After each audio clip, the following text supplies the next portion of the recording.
Please open in your learning workbook to page 183. We're going to solve some ALEKS problems regarding these financial models. Here's a problem. DeAndre deposited $4,000 into an account with 4.4% interest compounded semi-annually. Assuming that no withdrawals are made, how much will he have in the account after 10 years? Do not round any intermediate computations and round your answer to the nearest cent. All right, so with these financial type problems, the first thing you want to ask yourself is, how is the account being compounded? Because if it is being compounded continuously, that means you have to use the PERT formula. But if it's not, then you use the other formula. Okay, so let's look at the question here. This says this is compounded semi-annually. So since it's not continuously, we will not use the PERT formula. So the formula we will use is this formula.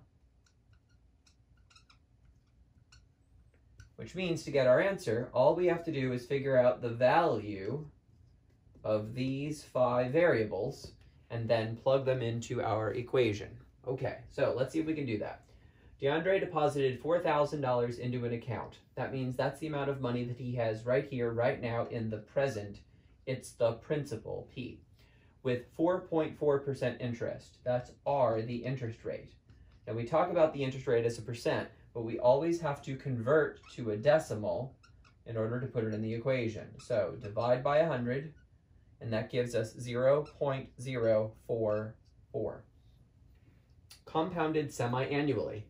An event that happens semi-annually happens twice in a year.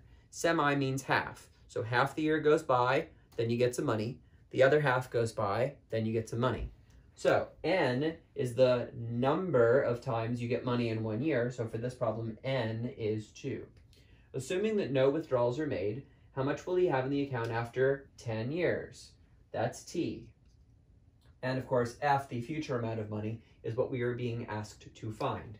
All right, so we put all of this into our formula. So F equals 4,000, 1 plus 0.044 over 2, close parentheses, to the 2 times 10 power.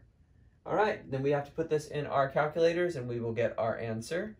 I'll do just a little bit of simplification here manually. 0.044 divided by 2 is 0.022. And then this is, of course, being raised to the 20th power. So we have 4,000 times 1.022 to the 20th power. And this is the moment where I will pick up my calculator. Remember, exponents happen first. So we do 1.022 raised to the 20th power. Then that is multiplied by 4,000 times 4,000. And we get 6181.27. Remember, we're rounding to the nearest cent. This is money we're talking about. So the first decimal place is the dimes, and the second decimal place is the pennies.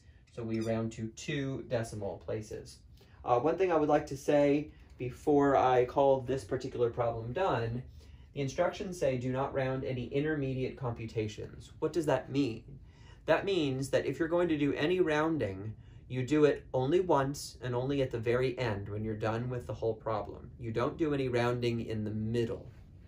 Okay, so that's the end of this problem. The answer, $6,181.27. Okay, let's do another problem.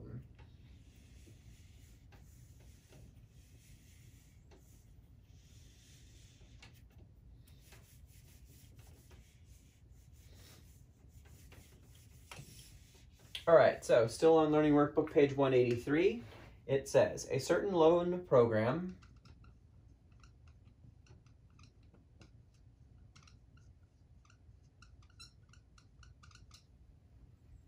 offers an interest rate of 8%,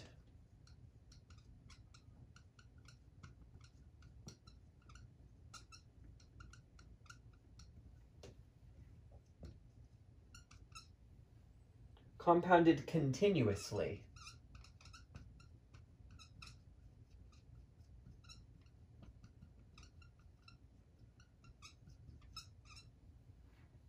Assuming no payments are made,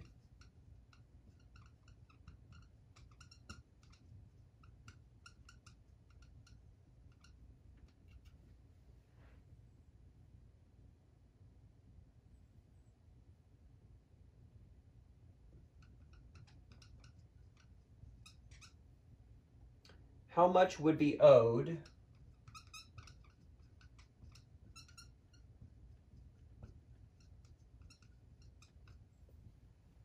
after 3 years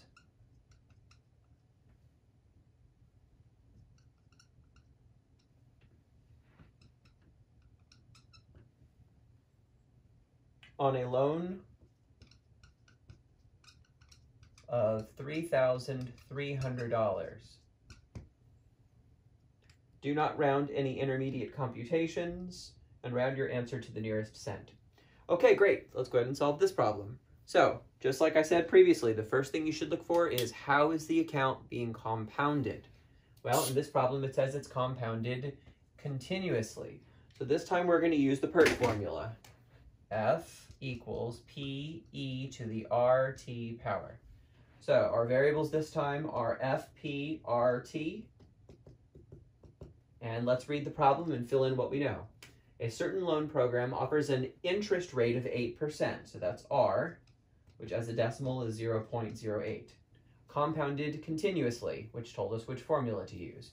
Assuming no payments are made, how much would be owed after the 3 years? In other words, we're finding the amount of money in the future on a loan of $3,300. That's the amount of money that was borrowed now in the present.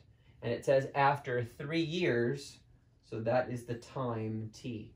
All right, plugging into our formula, we get F equals P, 3,300, E to the 0.08 times 3. So F equals 3,300, E to the 0.24.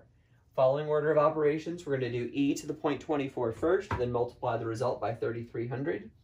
So we have E to the 0.24, and then multiplying that result times 3,300 gives us the total $4,195.12. Again, we are rounding to 2 decimal places because this is money, and we round to the pennies place.